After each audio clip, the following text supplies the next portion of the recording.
Bienvenidos, ¿cómo están? Hoy les voy a hablar sobre educación financiera. Este es un tema que no está en la currícula de secundario y sin embargo es algo que nos va a ser útiles durante toda nuestra vida. Hoy te voy a contar de qué se trata, qué necesito antes de meterme de lleno a ella y cuáles son los distintos pasos para alcanzar la libertad financiera. Vamos a la presentación del canal y después nos metemos de lleno.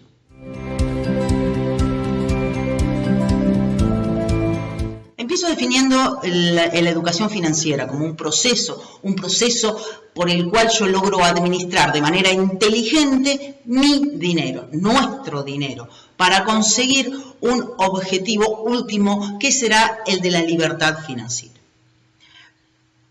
Te estoy hablando de un proceso, lo que quiere decir que voy a estar todo el tiempo necesitando o ejerciendo este aprendizaje. Conseguir la libertad financiera implica un proceso del cual no me puedo desprender casi nunca, salvo cuando la alcanzo. ¿Cómo empiezo con este proceso educativo? Primero, tengo que generar autodisciplina. Tengo que tomar la decisión de querer tener el control de mis propias finanzas. Ese es el paso 1.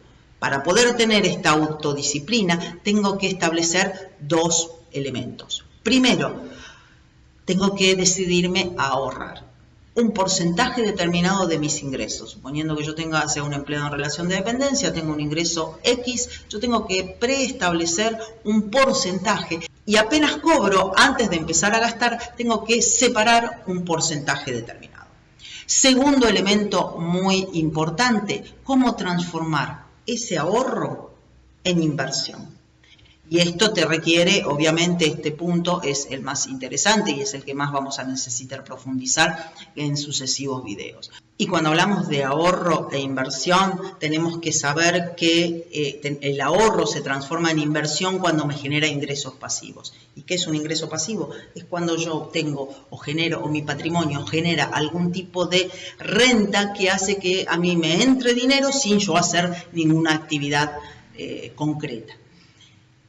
Un ejemplo el ejemplo más sencillo es colocar un dinero a plazo fijo en el banco. El segundo paso es conocer el sistema financiero, conocer el sistema bancario, es decir, saber cuáles son los costos y los costos ocultos cuando yo voy a pedir una deuda. A veces endeudarse me puede beneficiar siempre y cuando esa deuda me genere un flujo de fondos positivo, ¿está bien? O sea, nunca me va a convenir o casi nunca me va a convenir tomar una deuda si eso no me genera un flujo de fondos positivo. Este también es un concepto para profundizar.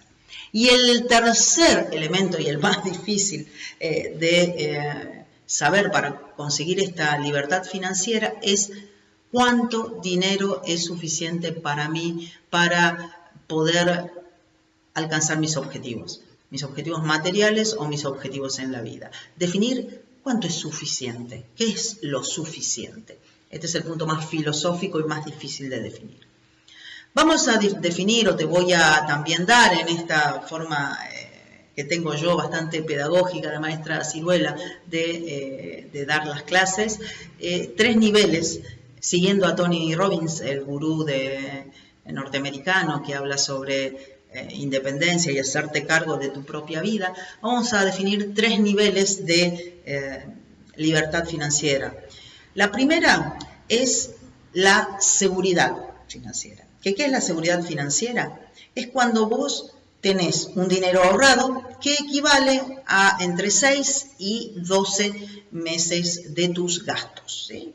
Para eso, por supuesto, previamente tuviste que hacer el esfuerzo del ahorro a través de la presupuestación y de otras herramientas que podemos profundizar, si te interesa. Este paso de seguridad financiera te permite, si querés, dejar tu trabajo, en el caso de no soportar más a tu jefe, de no querer seguir con el nivel de estrés que estás llevando adelante en ese momento. Y tener esta seguridad financiera hace que vos puedas dejar tu trabajo y vivir durante 6 meses o 12 meses hasta que consigas un empleo. También sirve como una especie de seguro en el caso de tener alguna eventualidad que nos toca en el azar de la vida, ¿no?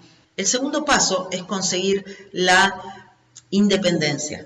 financiera. Esta independencia financiera es aquel nivel de ingresos que hace que mi patrimonio, mi propio patrimonio que yo previamente ahorré, genere ingresos pasivos. A través de, y acá me tengo que servir, y por esto voy a necesitar previamente estudiar, voy a necesitar valerme del interés compuesto. El interés compuesto, así como para adelantártelo rápidamente, es cuando vos lográs que los intereses se capitalicen y generen a sí mismo mayores ingresos. Esto, el tema del interés compuesto, hay una frase que se le atribuye a Einstein, pero y otra a Rothschild, que es un banquero alemán, y básicamente te dice que el interés compuesto es la octava maravilla del mundo. Porque una vez que aprendes cómo funciona el interés compuesto, podés decidir si estás de un lado del mostrador o del otro lado del mostrador, a través de lo previamente habiendo cumplido los pasos anteriores, ¿no? Ahora, para poder alcanzar este nivel de independencia financiera, es muy importante definir el nivel de gastos que yo voy a considerar suficiente. Para eso tendré que hacer un replanteo de qué es lo que quiero, qué es lo que es importante para mí, mi disponibilidad de tiempo o tener un mejor celular, tener el último celular, tener un mejor auto, cambiar el auto todos los años. En este punto tenemos que repasar lo que se conoce con el nombre de la ley de rendimientos decrecientes. ¿Qué quiere decir esta ley de rendimientos decrecientes? Que la satisfacción, por ejemplo, yo de una necesidad insatisfecha, que es viajar en mi propio auto por toda la Argentina. Sin lugar a dudas, si yo siempre viajé en colectivo, la primera vez que adquiera un auto, que tenga un auto propio, que funcione medianamente bien, el nivel de satisfacción que me va a dar a mí alcanzar ese objetivo de comprar el auto va a ser muy alto. Entonces, ahí tenemos un rendimiento creciente de viajar en colectivo a poder viajar en mi propio auto. Ahora, si yo, por ejemplo, siempre cumpliendo la misma satisfacción, la misma necesidad, ¿no? Yo sigo queriendo viajar por Argentina. Y yo ahora tengo un auto, un Fluence, modelo 2013. Y yo quiero cambiar ese Fluence 2013 y necesito duplicar la cantidad de activo inmovilizado para cambiarme de auto. La satisfacción que me va a dar cambiarme ese auto, suponete que yo me compre un Toyota Corolla, ¿sí? La satisfacción que me va a producir recorrer el país con el Toyota Corolla no va a ser tanto más importante o tanto más grande que la satisfacción que me dio conseguir mi primer auto, ¿correcto? ¿Por qué? Porque el rendimiento de esa satisfacción va decreciendo. Por eso es importante saber exactamente qué es lo que quiero y no dejarme llevar por la sociedad de consumo que me empuja en principio a tratar de cambiar todo el tiempo del producto que yo estoy utilizando. Y el tercer paso, para no hacerlo más largo, es el hecho de conseguir la libertad financiera. ¿Qué es la libertad financiera? En mi caso, sí, está muy cerca la libertad y la independencia. La libertad financiera es poder hacer lo que vos quieras en el momento en que quieras, sin preocuparte por el dinero. Dependerá de cada uno saber qué es lo que quieres hacer o qué es lo que te va a producir una satisfacción necesaria o suficiente para poder alcanzarla o no.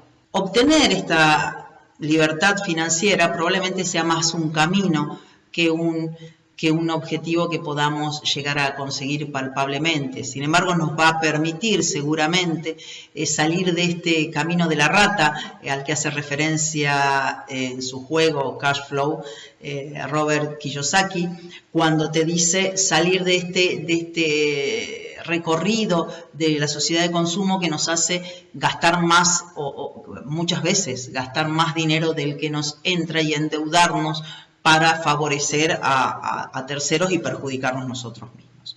Si te interesa seguir profundizando sobre estos temas financieros, déjamelo en un comentario, ponle un me gusta al video y suscríbete al canal si quieres recibir más videos como este. Nos vemos en próximos videos. Adiós.